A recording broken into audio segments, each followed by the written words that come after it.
Hey guys, this is Alison O'Reilly. I'm just introducing myself with this video.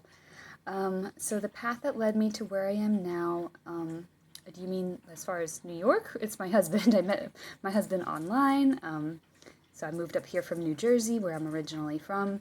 As far as path that took me to tutoring specifically, it's a really long story, but I love being around people who aren't from the US naturally, and I love non-native English speakers. I've worked overseas, lived overseas a bunch, thought I was going to do that my whole life, and so I kind of studied education all with the intention of going and being an expat one day. That didn't end up working out due to some health things, but along the way I got into tutoring in general, and I just loved it. Loved connecting with the students, loved working one-on-one with people or small groups or whatever. So yeah, just that series of travels, the things are the way that it brought me to here.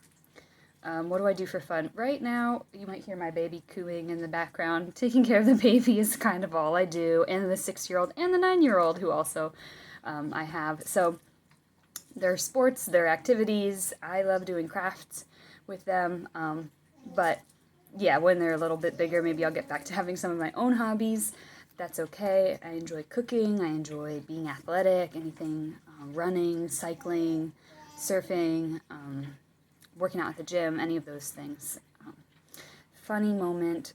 So one time I was working at a tutoring center in New Jersey, and I worked with a bunch of third graders doing a book club. And I chose this book called Crazy Miss Daisy. I should have just picked a book I read before, but instead I used a book the kids, or that I Googled, I think, like books that are good for kids this age. And I love kids' books, so I could have thought of some. But whatever. So I picked this book, and the whole gist of it is this Miss Daisy teacher. She's a teacher, and she goes through the days acting like she doesn't know what she's doing. She acts kind of like goofy and silly, and you can't really tell. And she would like pretend like, oh, I don't really know the answer to this math problem. Kids, can you help me out? And it would get them thinking, and they'd be learning, because she was using that as a teaching method. So we get all the way through this, and my kids, the third graders I was teaching with it, we went 3-4 weeks, and they weren't really picking up on the fact that she was faking it. They just thought she was really dumb. So I think it was by the end that I kind of broke it down for them. Like, no, she's not, she does know the answer to the question. She just is pretending because she wants the kids to, figure it out for themselves or whatever. And they're like, she's a liar.